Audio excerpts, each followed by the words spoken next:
for joining for ITE's Leadership ITE 2023 class Shark Tank pitches for the projects that they work on.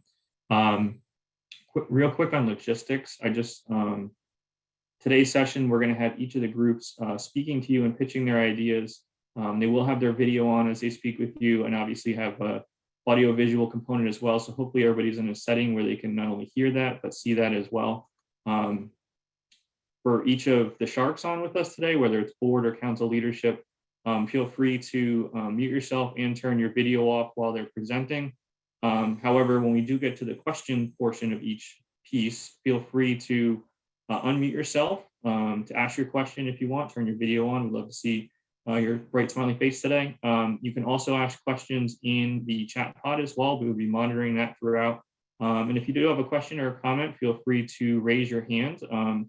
Sometimes it's quite a lively discussion. I want to make sure we get to all the questions or comments. So feel free to raise your hands at that time, and we can kind of call on individuals as we see hands come up as well, just so we can kind of manage the space and we don't have multiple people talking over one another.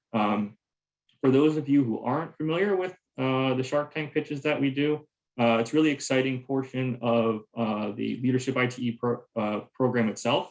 So as many are aware, there's a project aspect, which primary focus of the projects really is for the class to work on exercising the skills they learned as part of the program. But one of the real benefits to ITE is delivering a valuable product at the end of the day, either for the organization, for its members, or the industry, that each of these teams work really hard on as part of their time with the program. We want to make sure it's as valuable as we can for them, and it's tied to ITE's strategic direction as well. So we really encourage you to provide feedback as they present their pitch ideas today. The 2023 class is consisting of 23 individuals. It's our 10th class as part of the program. And they just met in DC when everybody else was in town as well, around TRB, to meet one another as part of the class. That was their kickoff, but they started formulating project ideas. And for the past approximately 2 weeks, they've been working on focusing their ideas, and they really are interested in hearing the feedback from the board today, as well as from council leadership. So we hope that you'll provide that feedback to them today as part of the interactive discussion. But feel free to also, if you think of something afterwards that you would like to provide to a group, feel free to reach out to them. You can reach out either through myself or Kathy, and we can get you in touch with a specific group if you have either interest in their project idea or want to provide some insight. As a follow-up as well, as we have each year, there will be board mentors to each of the project teams. So if you hear a particular group that you have an interest in, please make sure to write down that group name so that we can try to align your interests with that group as well, if you're interested in being their mentor. So feel free, if you have anything, like I said, after each group presents, they'll have approximately 5 minutes to do their pitch of their project idea or where they're thinking of taking their project. Feel free to offer your comments, suggestions, any questions that you may have. They really do use this information to focus their ideas. If you want to talk to them a little bit longer, once we finish the pitches today, the class will be on a little bit longer after you all leave. You can feel free to hang around for that time as well, to also talk with them and have a longer discussion if you have the ability to today. So feel free. We can definitely put you in touch with that class rep today and put you in a breakout group with them. Otherwise, it looks like we have pretty much everybody on. And what I'm going to do is I'm going to throw it over to our first team, Team 1, which is actually Traffic to LITE, is their team name. And Chriselle, who will be presenting today, will pitch their project idea. So Chriselle, it's all yours. Thank you. Hi, everyone. I see Andrew has been sharing his screen. Okay. Good afternoon, and thank you for this opportunity to speak with all of you. I'm Chriselle Bassett from the Great Lakes District, here to represent Traffic to LITE.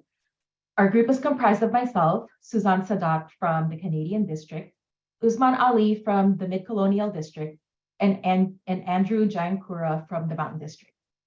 I mentioned our respective districts because we've come to realize the difference in our experiences with ITE locally and other transportation-related organizations. These organizations may have a different vision or specialty, but they attract the same transportation professionals as ITE. And while this in itself is not a problem, many membership dues are paid by employers, which often limit their employees to 1 or 2 professional organization memberships. As such, it's important for ITE to identify barriers for membership and ways to incentivize and engage their new members. And so with a record number of ITE members of more than 17,000, how do we seize the opportunity for ITE to continue to diversify and attract members to strive to be a true community of transportation professionals? Traffic to LITE believes that this can be done with the following steps. 1, review member survey results from years past to identify ITE's strong suits and opportunities for improvement. 2, analyzing membership by district so we can understand how each region has grown and where they can go from there. For example, do they need more young members? What about student members or those without an engineering background? 3, reviewing new member engagement practices of past to see what's worked and what hasn't. 4, relying on our personal and professional network by identifying non-members in our friend circle or professional circle and inquire what they see as roadblocks for becoming an ITE member.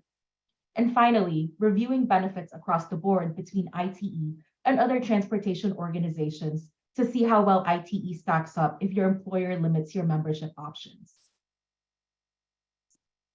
The goal is to provide a guide for incentivizing and engaging new members across districts by identifying gaps in reaching new members, recommending initiatives to fill the gap, and asking, where should membership recruitment activities be focused? And we would consider things such as a database of active programs or workshops by section or district to help new members identify and navigate what's available to them directly at the section or district level. We envision this to be a resource to section and district leaders as well, where they can compare their programs with other regions to see how else they can further engage their community. Maybe they could use more social events, or maybe workshops outside of engineering, or simply changing a program's time of day or location to accommodate a little bit more of their membership. We would also consider benefits, as I said, across the board from similar transportation professional organizations and establish how ITE can meet or even exceed these benefits. Having a consolidated list of benefits in the Joint ITE page of the ITE International website would be really helpful. It would be a helpful tool for professionals to decide which membership to choose should their employer limit their options. And for all of this, we request access to previous member survey data and membership breakdown by district, and if possible, information that pertains to member engagement by district. For example, rates of event attendance. We look forward for this opportunity to work with ITE to continue diversifying and attracting members to create a true community of transportation professionals beyond civil engineers and planners. This concludes our presentation, and my team and I would be happy to hear your questions or concerns. Thank you.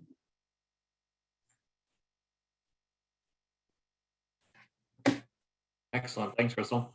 And we have my vice chairs on, Sarah Patterson, as well as Anna Maria. They're going to help kind of facilitate the questions. So feel free, Sharks, either jump in the chat pod or raise your hand. And Sarah, take it away with questions.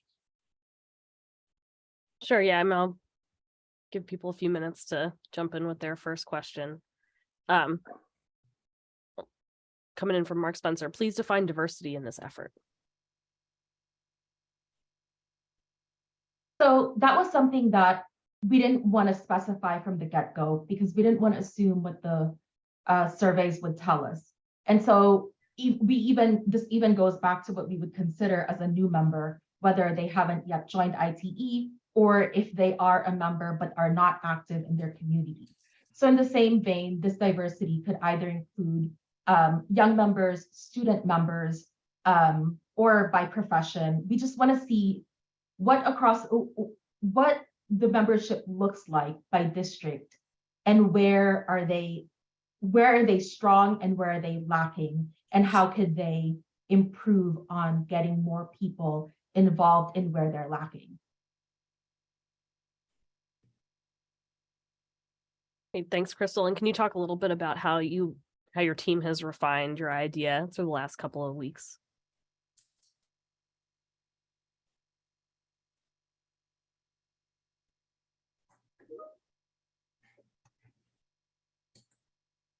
Suzanne, did you want to say something or?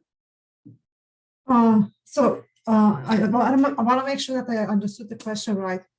So as we have been selected based on our different strengths.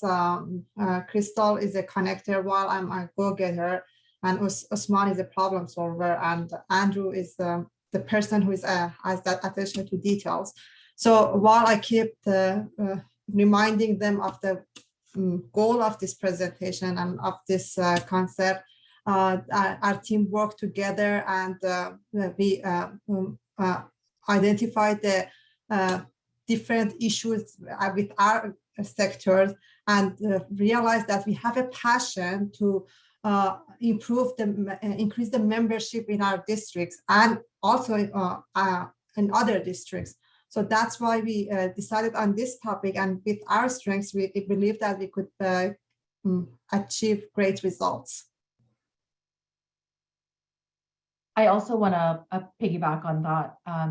At the beginning, when we were still brainstorming, we had a lot of ideas, but we kept coming back to this because we were realizing Suzanne has a very different experience with ITE in her Canada district. They don't have a very tight-knit community. They don't really see each other. A lot of their events are like 8 a.m. breakfasts, which, you know, that's tough. Whereas I, in the Great Lakes district, we are very active by section, by district. And with Usman and with Andrew, we were hearing things like, you know, okay, well, if this is the type of event, I will not be going. Or if they talk to other people, they would be like, I didn't know that that was a thing. I thought you just go to conferences, because the ITE website just keeps pushing professional development as a benefit. So we wanted to kind of bring that across the board, like how could Suzanne or someone in her district see what I'm seeing of ITE in my district? Great, thanks. We'll go through the hands first and then back to the chat. Jeff, if you want to go ahead. Yes, thank you, Kara. I just wanted to let the group know that they referenced a membership survey. So our last membership survey was done back in 2019. And so that data is pretty old at this point.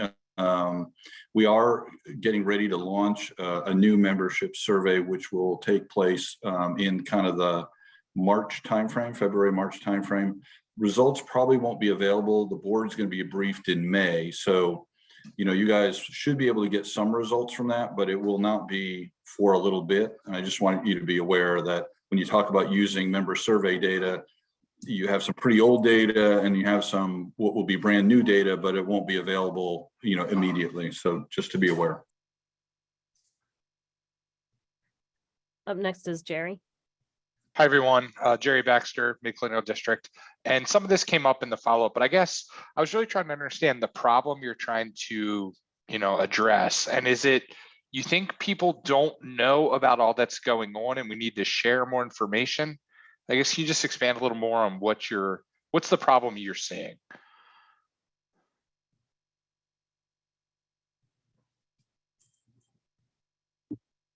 The problem that we are seeing is that we believe there's that those who are not a member, or even that's our focus for now, that those who are not a member are not willing to join ITE, that they don't see any benefits in ITE membership.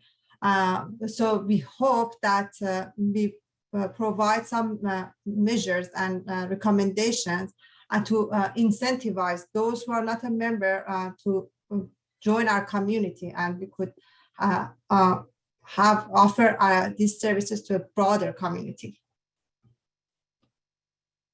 Okay, thank you.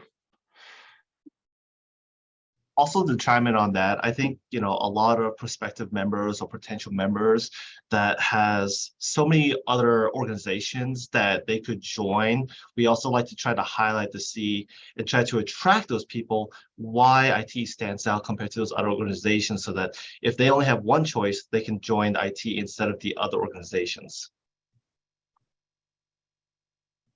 Okay, up next is John. Good afternoon. John Davis here, the International Vice President. Just a couple questions. The first one is, are you looking to, or did you have discussions to go a little bit more granular to the section level? Because you mentioned the district and looking at a database of district activities, it seemed like, but were you going to go down to the section level? I was hoping to, if we had that information, just by going through some of the section links from the website.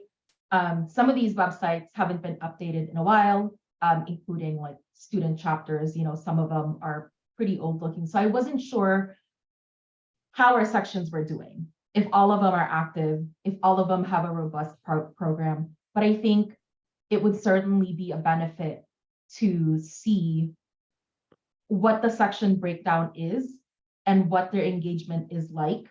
So this way, for those who aren't as robust with their member engagement, then they can look to another section who's already done that and see what else they can do to help bring their numbers up.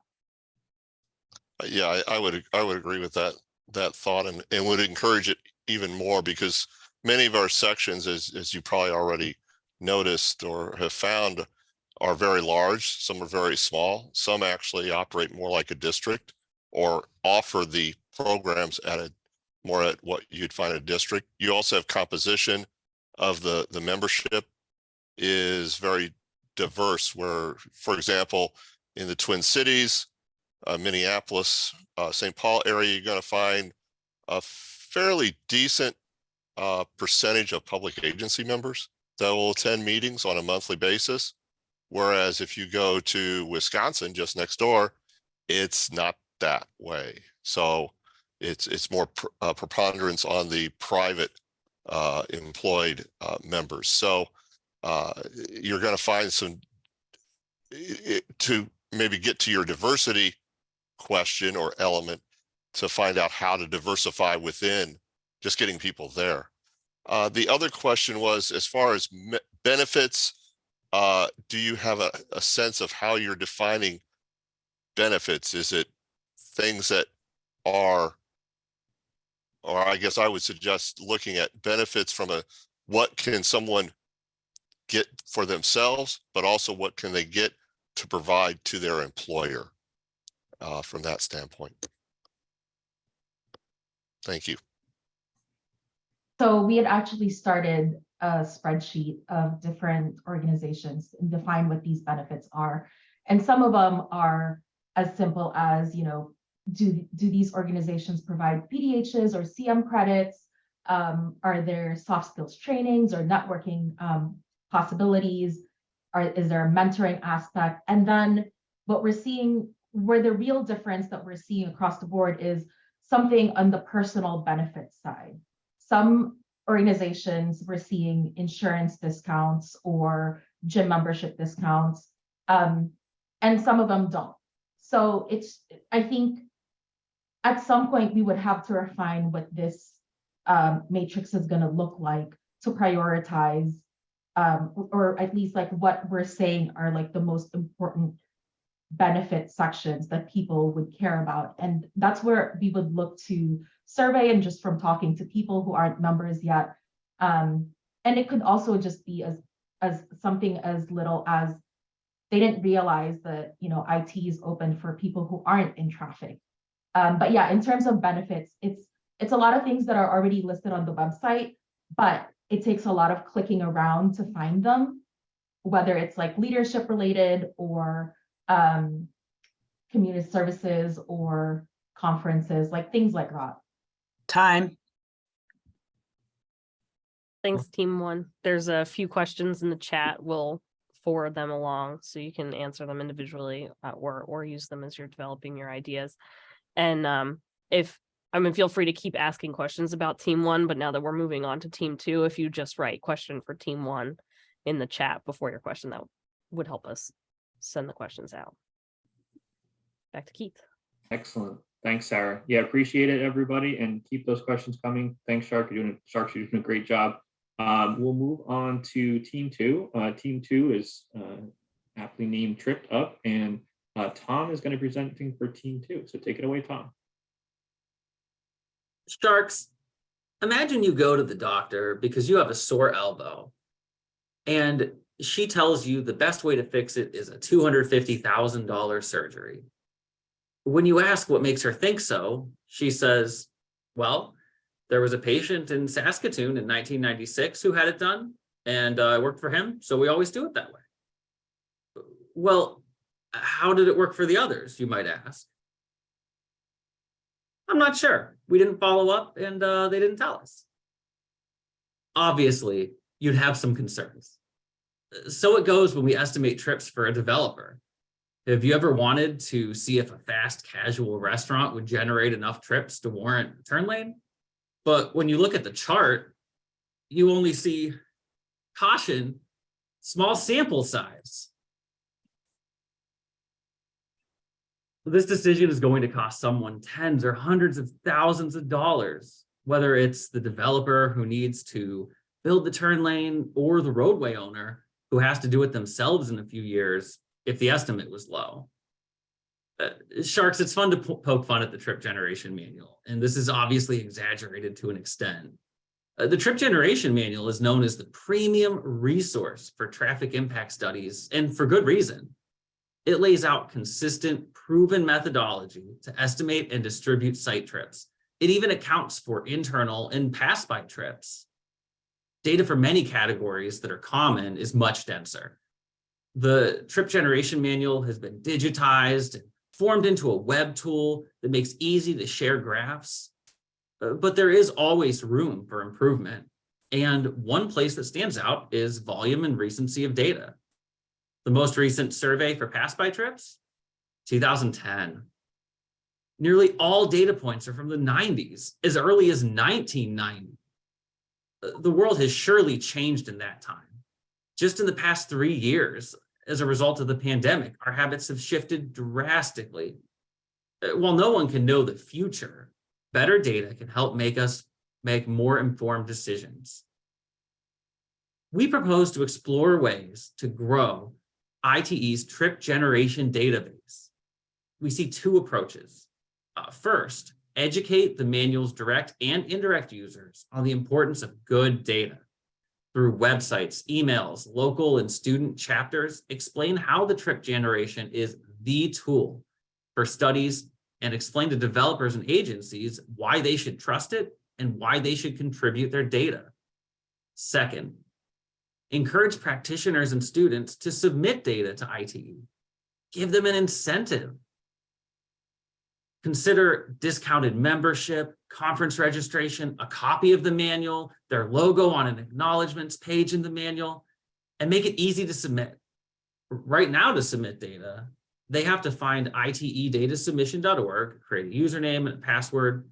We failed to find even a reference to this website on the trip generation manual website.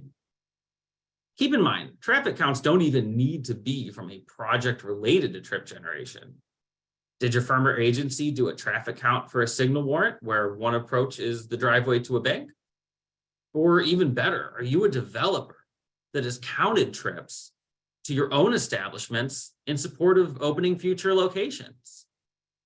These counts are often taken through technology such as MyoVision, which lends confidence that the data is valid. Trip generation is supported and submitted by volunteers, but without incentive, data points are left sitting on hard drives and MyoVision servers, unused and alone. Let's free them. Give them a beautiful home on a graph on the trip generation manual website. Thank you for your time. We're ready to take any questions. Awesome. Thanks, Tom. So now you know why they were called Tripped Up. Appreciate the conversation. Again, this one's more on the technical side of things. So I'll turn it over to Sarah. And let's start with the question, Sharks. Yeah, feel free to raise your hand or put them in the chat. My question is that these concerns, were they, was this something that one person in your group was really enthusiastic about doing, or is this something that all of you have run into in your careers?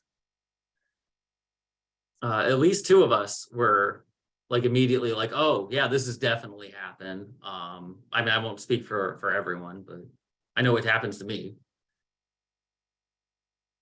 It happens to me too. So I definitely think it was one of those things that we brought it up and is like, is this an issue that everyone else deals with? And especially like with trips that are, in certain regions, something in California is not necessarily,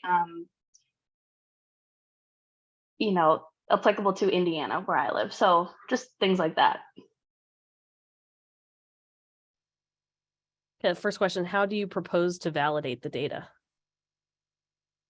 Right. So that's why I mentioned something, and this is something we'll definitely be looking into, but I see two concerns with the data validity, right? One, someone wants to make it up to get whatever this free offering is, right? Whether it's a membership or a conference or whatever. And two would be like a developer trying to pad the stats or something and lower their the number of trips. So I think it would be using sources such as MyoVision or something where it's a little harder to fake. It's not just scratched down on a piece of paper. I think we would also conform to the standards that are used currently for data that's submitted. And I admit I don't know 100% the full list of what those are, but that's one of the things we would include. Yeah, just to clarify, we're not going to validate any data or doing any data analysis. We want to propose methodologies to take advantage of all of the data that exists within IT membership and bring them into the trip generation. I believe that there are established procedures already built in.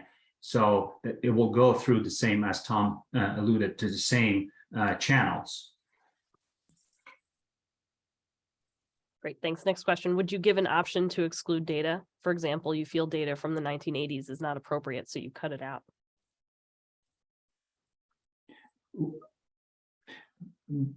We're going to have directions. We're going to have some recommendations on those in our report. But again, we believe that we don't want to change the way things are being done right now. We want to add more data to the database and improve especially those that are not enough sample sizes or small. How can we utilize what exists out there to add more samples to the database? Right. I think taking away data would only be done if there was like a preponderance of more recent data that sort of superseded it. Okay, and then a criticism we often get when we collect data on behalf of developers at their existing facilities is that we're cherry picking to get better numbers. How do you combat that?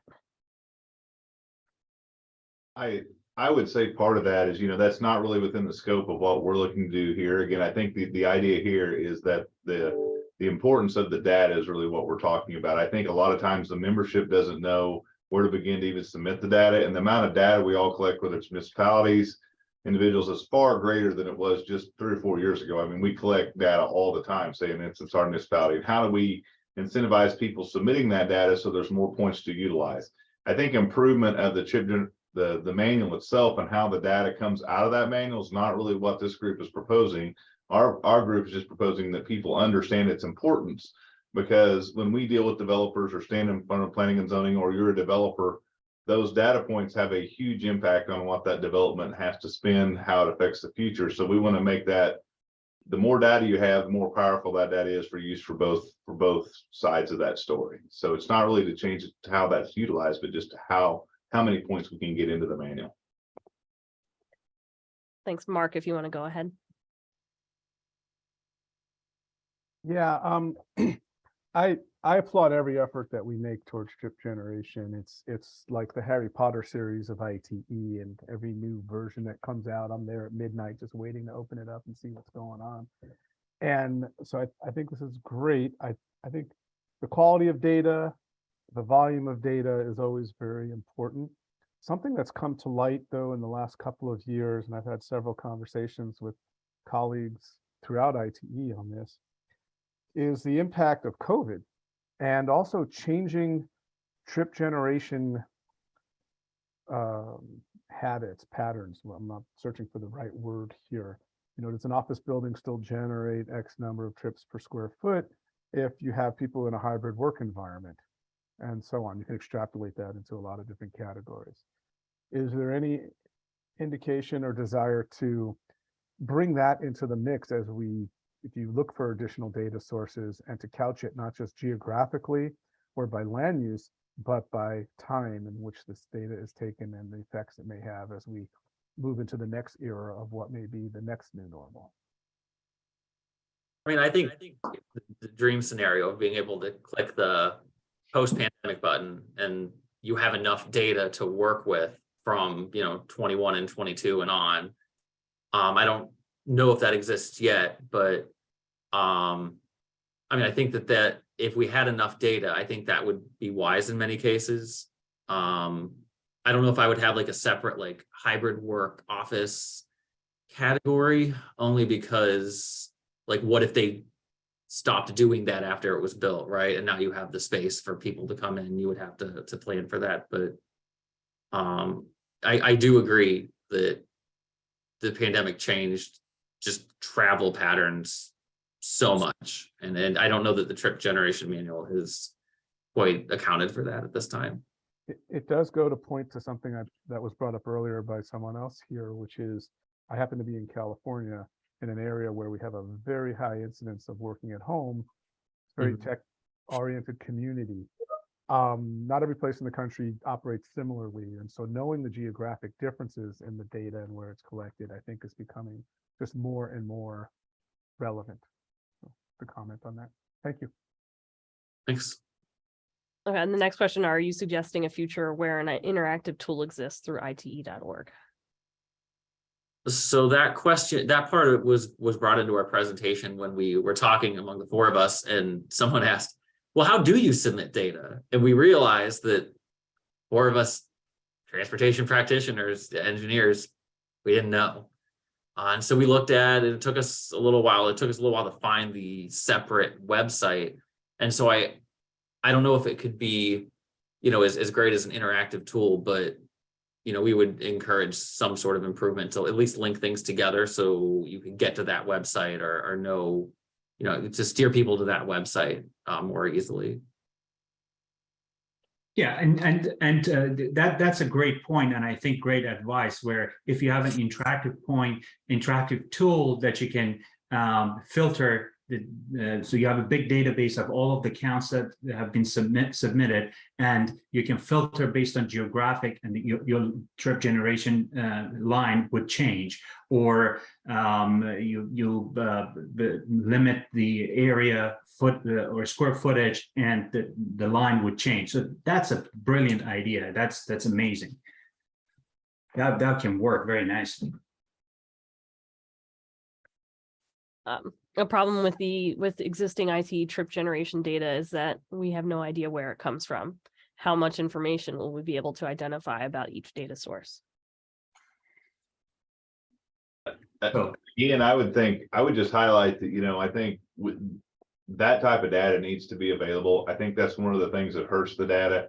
There's different types of drive-throughs that do different types of things. And as engineers, when we're sorting through that data, not knowing where that data came from, I mean, I think there's been a history that's, the confidentiality of it helps, but actually it hurts us because of so many different types of coffee shops, so many different types of chicken restaurants, so many, we lump these into larger things, and then it actually doesn't work when we get to that specific development. And I think maybe the industry and other people have just been scared to say how much certain things to be held against them in the future, but we need the data to be able to make decisions as engineers and developers, and make those decisions that are based on real data and not just the averages, because I think the averages sometimes hurts us in our overall decision making. So having the more information available on those data points, the more engineers can use it.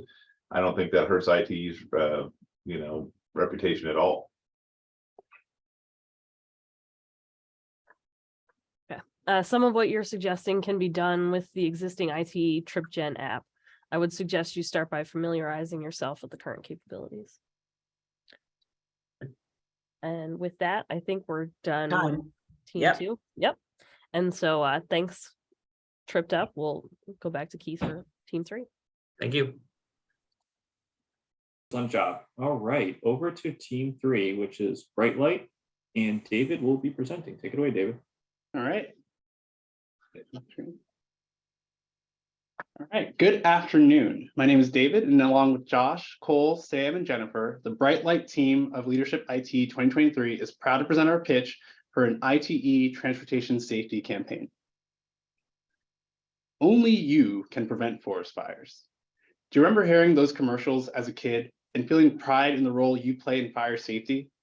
The U.S. Forest Service's Smokey the Bear safety campaign has effectively solidified the importance of fire safety in the hearts, minds, and responsible actions of generations of American children. What's more, within 6 years of its launch in 1944, the campaign contributed to a reduction in the number of annual wildfires in the United States by over 40,000 events. Smokey's story is a powerful example of what a straightforward, nationwide safety campaign can achieve. Sharks.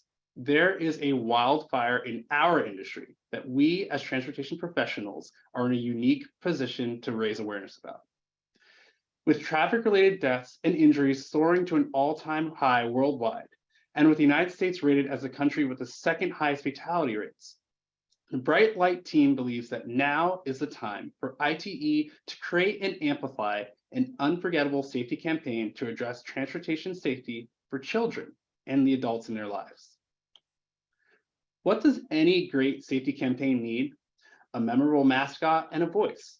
Click it or ticket, drive sober, get pulled over, 5 to drive, all good campaigns. But to reach children and create lasting change, we need our Smokey the Bear. And we need a simple yet effective message to define the roles and actions that we all can take to improve travel safety. By pairing a delightfully fun mascot, such as Precaution Possum, with ITE's technical voice and professional commitment to building strong communities, the next generation of children could learn about the importance of transportation safety and the critical roles that we all play in preventing injuries and deaths across the transportation system. So instead of messaging like only you can prevent forest fires, this campaign reinforces the collective and collaborative approach and spirit of the safe systems approach. Our tagline could be something like transportation safety, it's on all of us. The lessons and messaging of the campaign could help kids learn about safe travel behaviors along with the basic principles of a safe transportation system. Solidifying the importance of transportation safety in the minds of children will not only positively influence their current and future travel behaviors, but it will be a good reminder for the adults in their lives. The added bonus is that through this campaign, kids will also be introduced to real-life transportation professionals. This early and fun exposure to these career paths will raise awareness of the awesome, important, and rewarding industry which we are all so proud of. Our project proposal is to, first, map out the process for how ITE would go about creating this type of transportation safety campaign targeted at K-12 students. Second, clarify the wide variety of benefits that this type of campaign could achieve. Third, identify example partnerships that ITE could build with organizations to amplify the message. So organizations like Safe Kids Worldwide, the American Society of Civil Engineers, or even with state DOTs that could apply highway safety improvement program funds to this type of campaign. And lastly, outline potential pilot educational opportunities for the campaign through K-12 STEM outreach events. We believe that an ITE transportation safety campaign for kids is ITE's opportunity to influence the hearts and minds of generations of future travelers and to fulfill our mission of shaping transportation in the societal context. Sharks, we thank you for your time, and we hope you agree that ITE investing in safety in our future generations is always a bright idea. Thank you. Thanks, David. I have to know if your idea was brought on by a cake going down 12 flights of stairs, but when you happen to say forest fires, but fun. And let's open it up to the Sharks.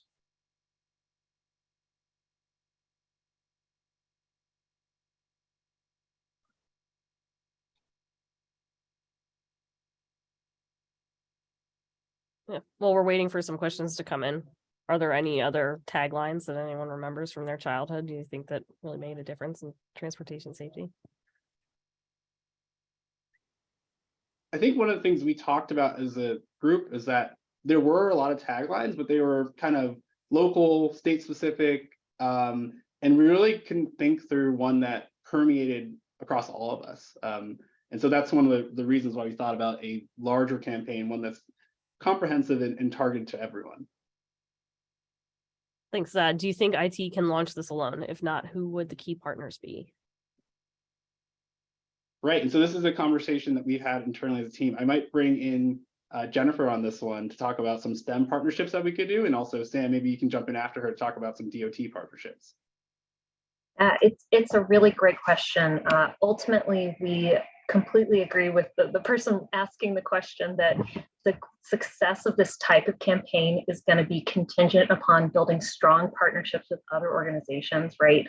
Not only like the professional organizations, like David mentioned, ASCE, NISB, other types of organizations, but also K through 12, whether it's Science Olympiads or Future City or others. There's opportunities to build in these this type of campaign into existing events. And I know Sam had a great point about the HSIP funding, so go for it, Sam. No, yeah, thank you. So with the passing of bill, the bipartisan infrastructure law, states are now allowed to use up to 10% of their highway safety improvement funds, program funds, for safety education campaigns. And so that, and speaking with other states in the Southeast, just from my perspective, is an area that is new for us. And we want to know where and how and what's the best way to contribute. So there is funding identified. So I would say that key stakeholders would be state DOTs that would be willing to expand on how they spend on this intervention, and also with FHWA as a key partner as well. And NHTSA would be another key partner. Thanks. With so many areas within transportation that have safety issues, how do you choose which one to focus on? That is a great question. And I would say one that we've not fully identified the one issue. And I think part of our project could be identifying the most likely issues or safety issues that would be appropriate for this type of campaign. We did review the safe systems approach, and the top three behavioral issues are speeding, drunk driving, and lack of seatbelt use. So obviously for K-12 students, maybe two of those are more applicable than others. But that we would look for that sort of guidance from partners that have already kind of started this work to identify where IT can make the most impact.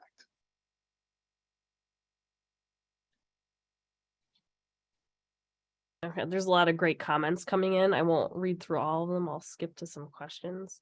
What age levels are you planning to target with your campaign? What background education will you provide on what is transportation? How will you make this inclusive for all transportation users?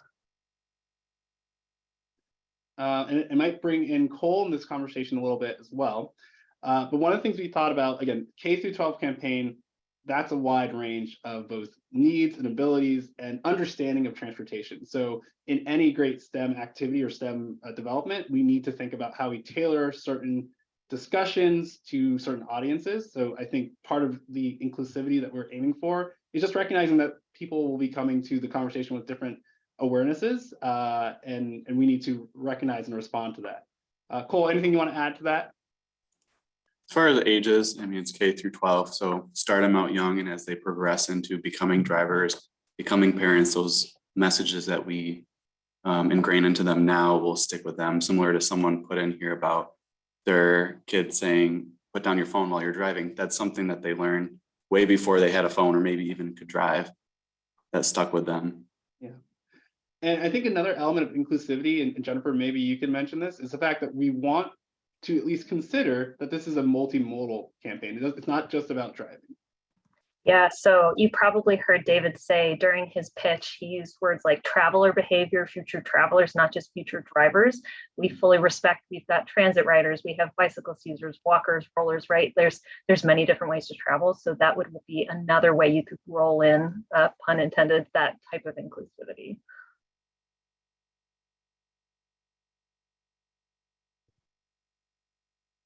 Speeding, DUI are both important. Would you rather teach kids not to drink and drive, or the perils of cell phones and texting in cars? That's a hard one. I think we'd have to look at the data, right? And what and where can we make the most impact? Josh, I want to bring you into this conversation a little bit since I haven't done that yet. Given what we know, what do you think our options are in terms of how we identify which path we go with our project, or which path we can suggest IT could go in the future? I think I agree with what you said about the data. It's important. You know, every state has its own, you know, issue. Maybe in some states, you know, driving under the influence is higher than other states. You know, so I think it will be important to understand what's you know, even globally, what's the issues that impact the most. But I believe that in the future years, this can be a great start to, you know, magnifying this issue and then growing from there, just like the Smokey the Bear campaign. It's so ingrained in us that we still remember that impact, you know, and the more information we have, the better we can, you know, solve those issues or get better at it.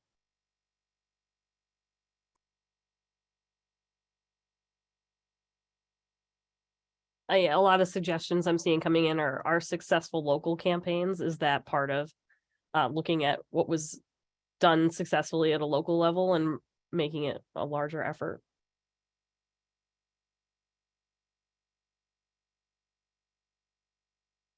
I see something from John about, have we considered any safety outreach efforts already conducted by ITE sections or chapters as models to promote to other sections and chapters?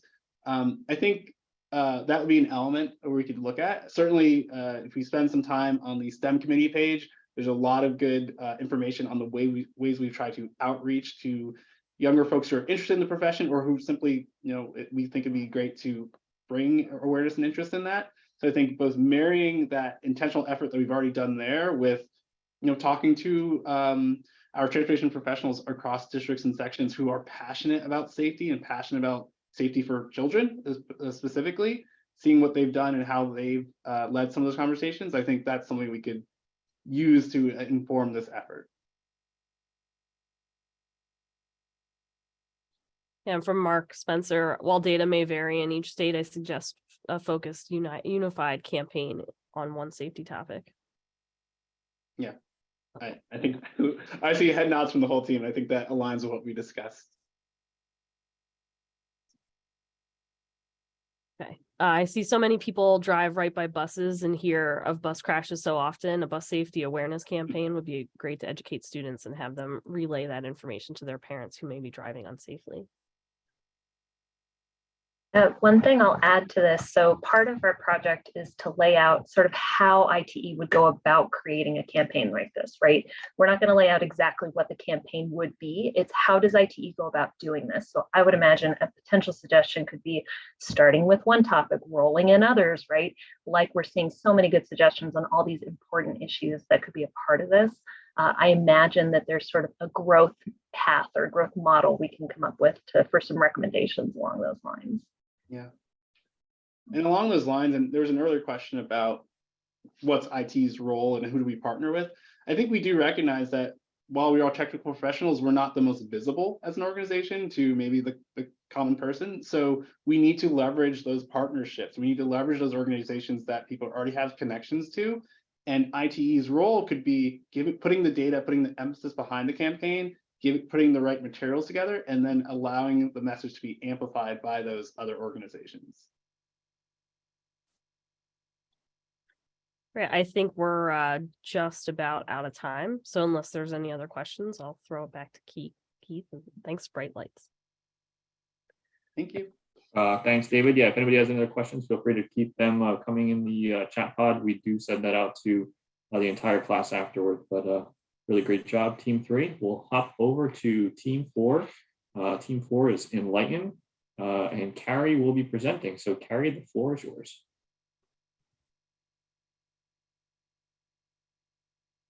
Hey, Keith. So Carrie's going to share her screen. I'll be the one presenting. So my name's James Carr, and our project team is Enlighten. with the number 10. Our project name is Leadership ITE, Past, Present, and Future. And we know Leadership ITE is looking to showcase its 10th anniversary. And our project was created to help achieve that goal. Our class is the 10th Leadership ITE class. And with the 10th anniversary of the first Leadership ITE class coming in 2024, our project is Leadership ITE, both by celebrating the graduation of our class, but the future anniversary of the inaugural class. Overall, our team's looking to enhance the 10-year anniversary of Leadership ITE and explore ways to better market ITE and Leadership ITE moving forward. The goal of our project is to perform a comprehensive assessment of Leadership ITE and provide a series of deliverables which not only tell the story of Leadership ITE, but plan for its future and continued success. The main objectives of the project would be to, 1, conduct a survey of Leadership ITE participants, 2, to market the benefits of Leadership ITE to individuals, employers, organizations, and to ITE itself more effectively, and to develop recommendations for the improvement of Leadership ITE in the future. Reflect the title and assess Leadership ITE from 3 perspectives, really, past, present, and future. Part S is going to evaluate the 10-year history of Leadership ITE and address questions such as, what was the original goal of Leadership ITE? More importantly, has it been achieved? Review the timeline of Leadership ITE. How has it changed? Has it improved? Has the original goal changed? And 3 is to review participant trends. What's the cross-section of participants across ITE sections, districts, even employers and public agencies? Part 2 would assess both the program and its participants now, kind of Leadership ITE 10 years later, or where are they now of alumni? For the program, we understand how the program is currently structured because we're in it, but we'd like to also review how participants are selected. What are the barriers for entry, and are there any barriers for entry? Drawing on some recent experience, I had a conversation with someone who I noticed I was in the class, congratulated me, but also inquired about how my small business enterprise firm was able to afford the fee associated with it. And I told him about how I was getting some sponsorship from the district and section. And I don't think that he was fully aware that those opportunities are available. So that's one item we would look to draw on. A second one is reviewing participant trends and identifying firms that are more frequently involved in Leadership ITE. For example, Kimley Horn has sponsored a total of 12 participants in 10 years.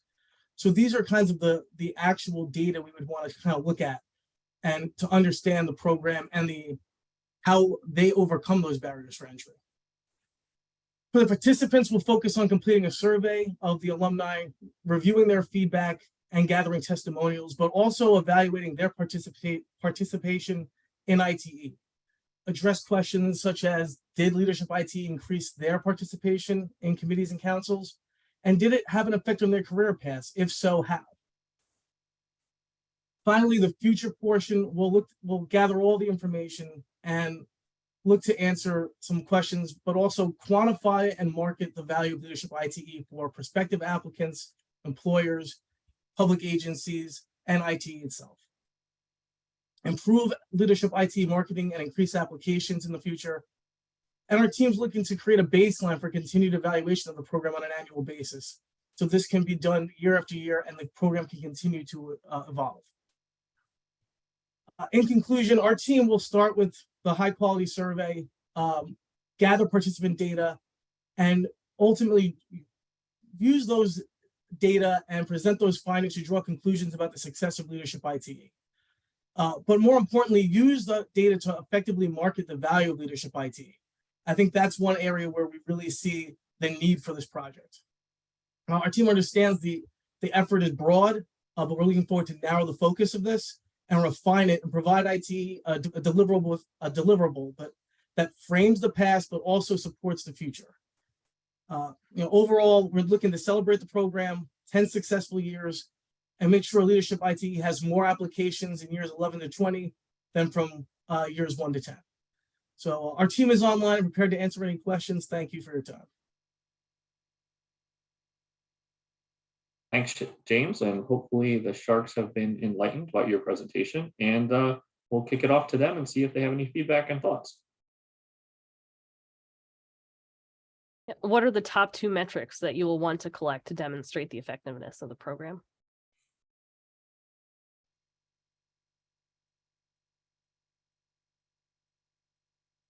I think our primary goal was to gather that in the part of a survey.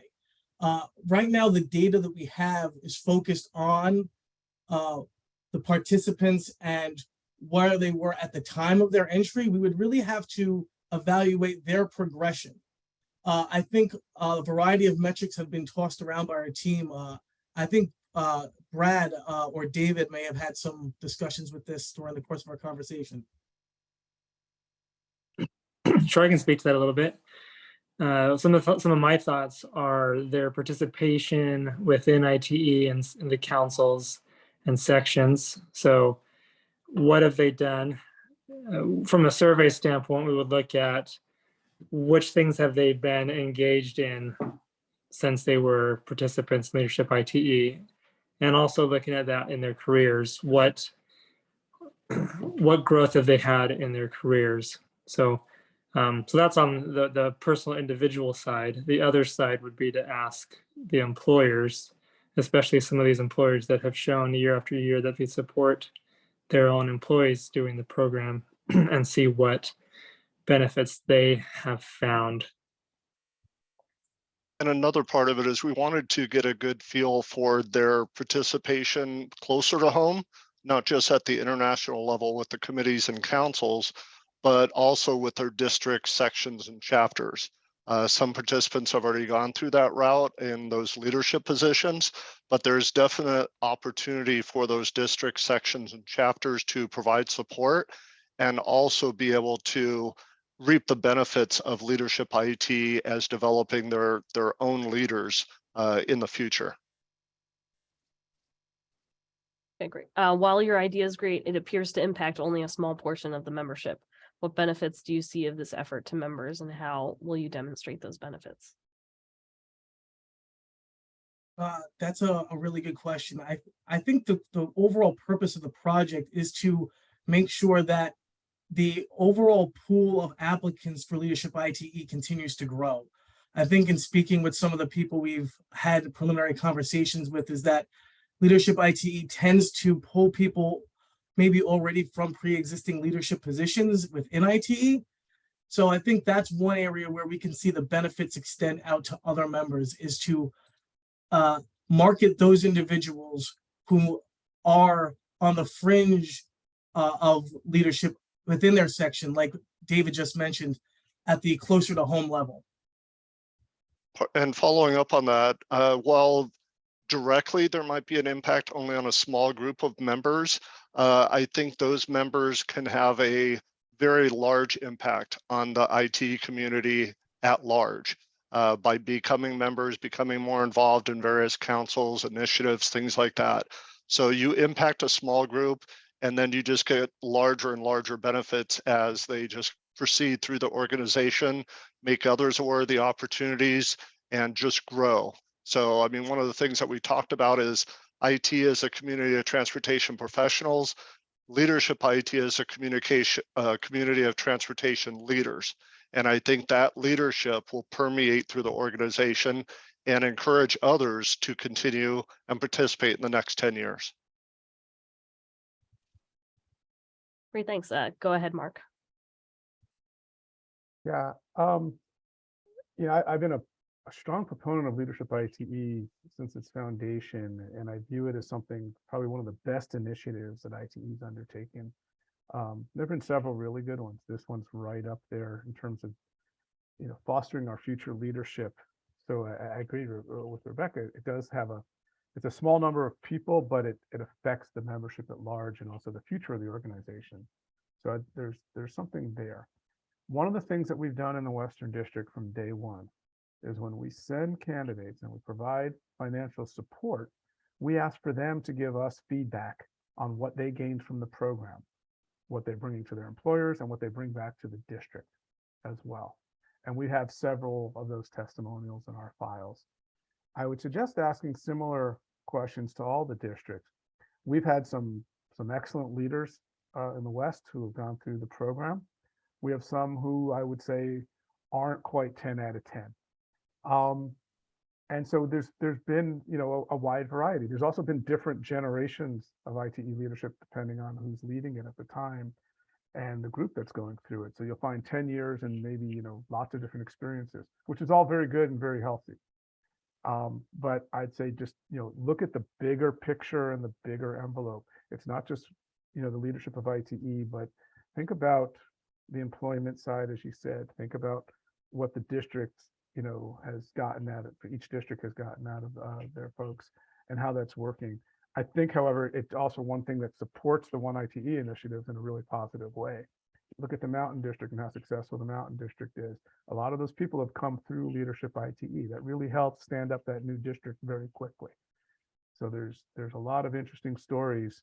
So you have a lot that you can bring under that umbrella. Maybe hard to focus, but don't lose sight of the fact that there's a lot of other elements in there that play into its success and its potential for success going forward.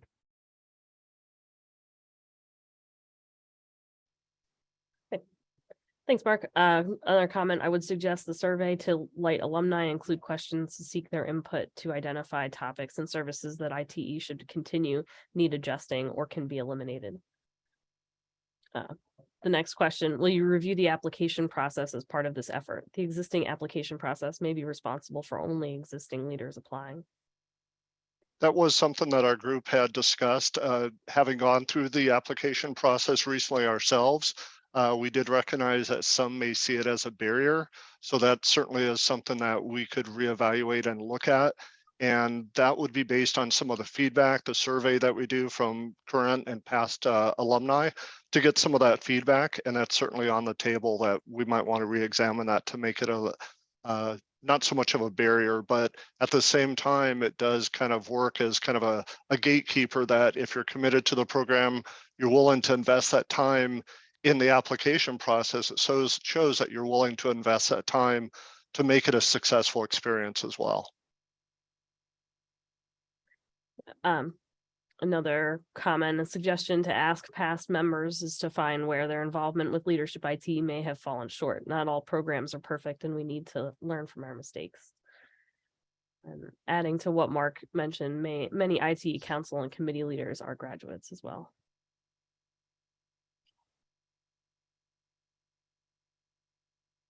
I think the comment regarding where the program may have fallen short kind of goes back to looking at all of the alumni and not just focusing on those success stories, because there probably are a lot, but also trying to identify which participants didn't benefit from leadership IT and why. And I know Eunice has done a survey of it at the conclusion. I know that everyone kind of got it for the end of the first weekend. So I'm sure she might have some information at the conclusion of leadership IT if those surveys have gone out to ask people about their experiences.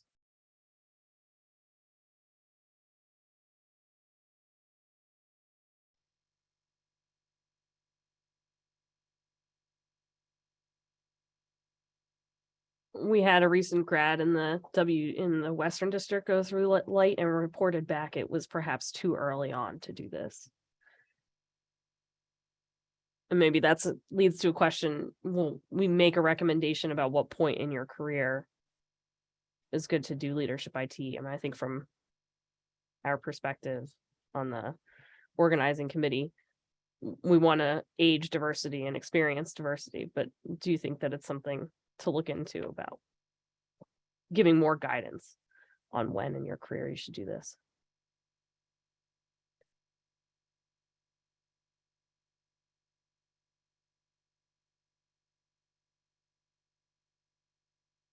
And I think we're wrapping up on time. So thank you, group 4, the Enlightened. Go back to Keith for group 5. Awesome. Thanks, Aaron.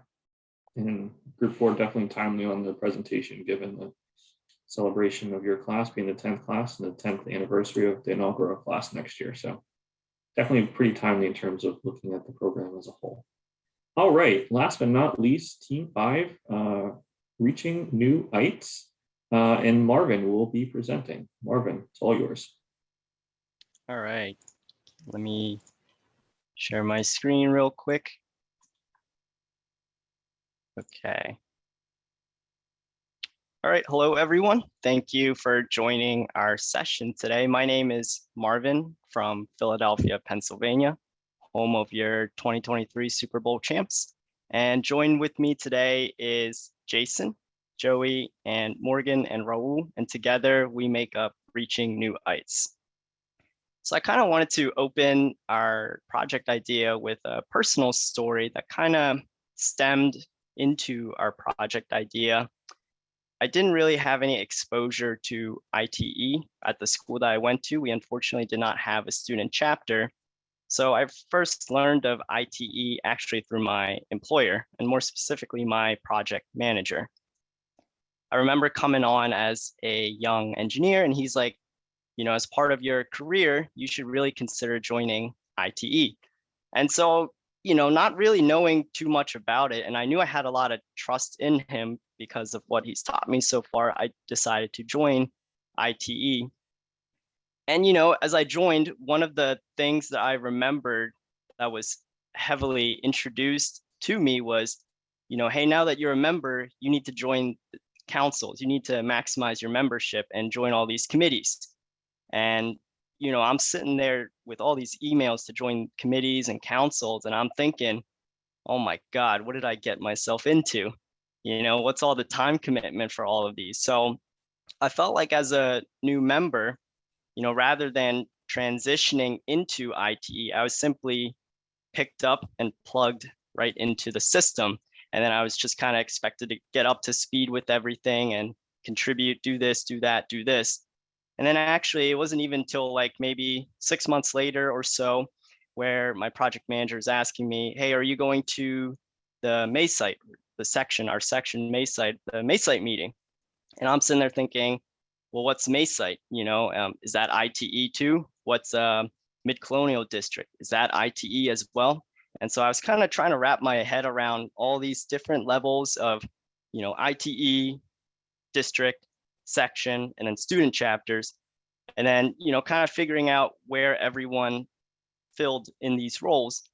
And then it actually wasn't until later on where, you know, through digging on my own, I found out my section coordinator, and then I had to reach out and say, hey, can you add me to the email list so I can start getting invites to these events?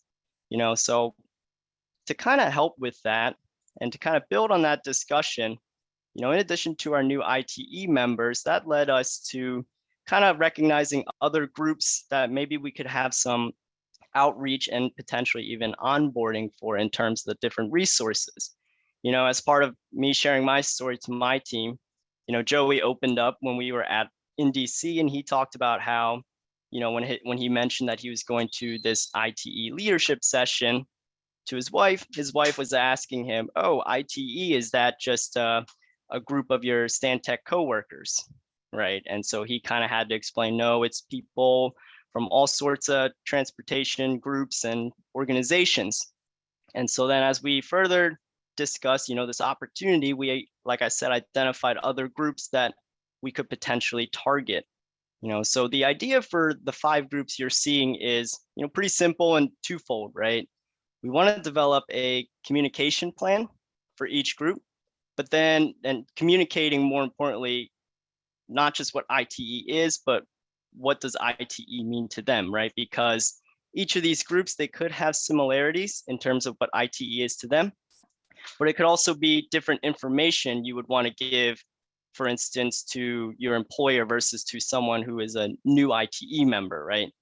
And then not just developing a communication plan for each of these groups, but more importantly, identifying, okay, how do we implement these communication plans for each of these groups, right? So for instance, if you're a new ITE member, as part of that plan,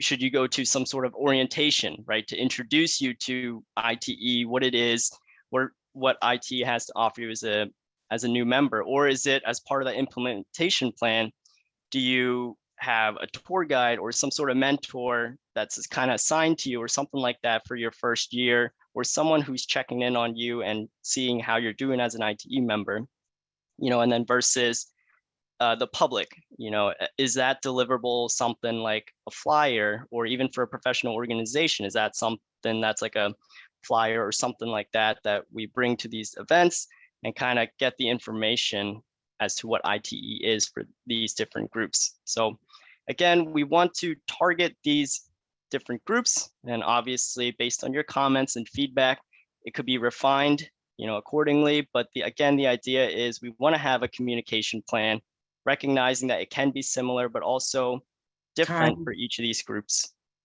Thank you.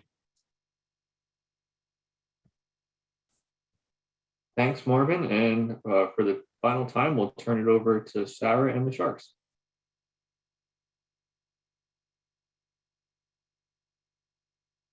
Yeah, I mean, I'll start with Go Birds.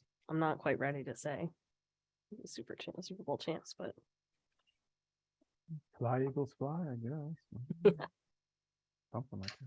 I'm very optimistic, Sarah. Me too, but I won't say it. Any questions? I have a couple of questions on the scope and how wide of the breadth of this project potentially. And the who is the audience, I think, is maybe the big question that we want to home in on before moving too far along. But it all started really with the idea of the new ITE member, and then another member of the group mentioned how he had explained to his wife what it was, and we all recognize that just educating even the public in general would provide some benefit to expanding ITE's reach around the country and just understanding among the general public, employers, students, whatever. But really the main focus here was the ITE member, and we just kind of grew on that as we talked more and more about it. Great. Mark, you have a question? More of a comment. So with this group, I want to encourage you not to reinvent the wheel. I think we can advance what we've done, but ITE has done a lot in this area with respect to new member engagement, transition from students to new members, creating materials that show the benefits of ITE that are targeted for different audiences. We've seen a lot of this, particularly in the last several years. I think Jeff and Colleen and Kathy and others at headquarters have really advanced this topic quite a bit. I think there's always more that can be done, but I would say, make sure you do your homework first and know that there's a lot of resources there to begin with. And then where do you take it next, or how would you enhance or broaden that from that point? Yeah, that's a good comment. Thank you, Mark. I do want to recognize that, a lot of these resources are out there. It's also a matter of, okay, where are they located, right? So, as part of a deliverable, one thing could be, as a new member, maybe everyone gets this packet or this one page of information that kind of shows them this is where you go for this is where you go for this. These are your important contacts, so the information's all out there, somewhere on the website. It's just a matter of pointing these different groups to where they really need to go. One more quick point on that. There's also the IBOD. We send out messages every month to the new members in our districts, kind of outlining the resources, encouraging people to get involved in the communities, who some of the key resources are, maybe at international or at the district level, welcoming new members, and just kind of starting that energy from, that's when they sign up, as they're registered as a new member. So it'll be, maybe some of you have seen those when you became members. If not, blame your IDs. Obviously, you're not in the West, but it would be good to see that as well. So I'll just throw a pitch in there for that.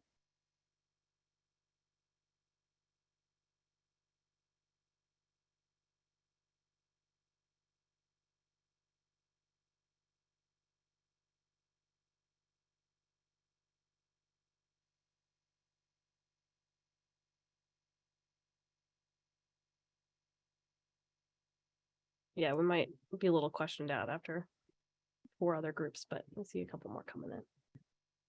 I would echo Mark's comment. My suggestion for each group is to start by doing a research into where IT is today. A lot has changed over the last few years. The new member onboarding process is a good example. It is much different today than what you may have received. I do think some of the new member experience, or sorry, let's skip down. I do think some of the new member onboarding and orientations have evolved in the last few years. Do you see this as more of a new member experience or recalibration of materials available?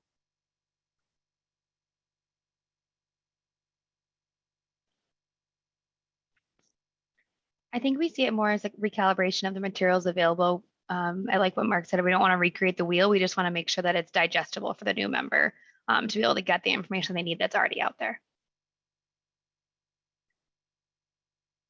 Agree with Mark. Colleen and IT staff has done a lot providing orientation to new members, new leaders, etc. Make sure you do your research, talk to IT staff, Colleen, and others of what have been done and to not reinvent the wheel.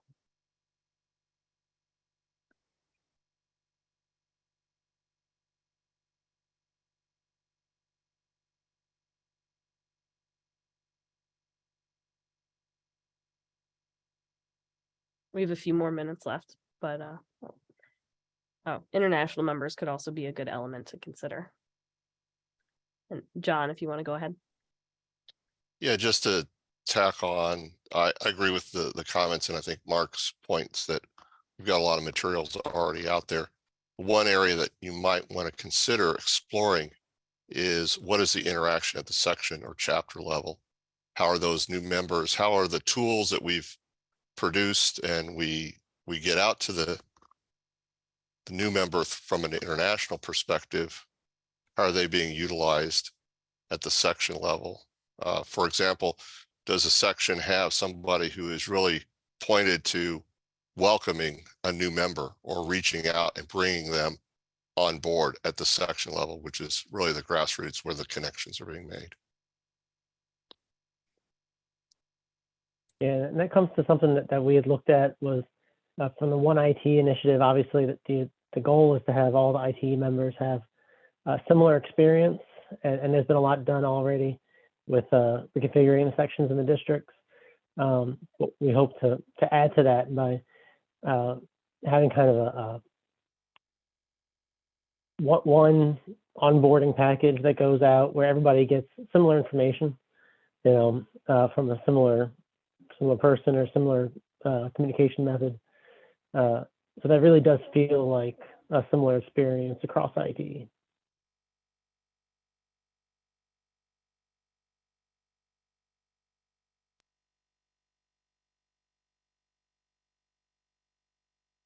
Great. Thanks, Team 5. If there are no more questions, I'll kick it back to Keith. Awesome. Thanks, Sarah. And Eric put in the chat as well. I think international members could be a good area as well. So we see some other comments coming in. So Team 5 too, feel free to track those in the chat and we will circulate those. Let me start off by again thanking all the Sharks for joining us today. We really value the time, commitment of those on the board as well as those from council leadership. It's very important to be involved in the class, and then obviously thank you to our class for not only prepping ideas so quick since kicking off a few weeks ago, but also coming back with a really good, diverse group of ideas.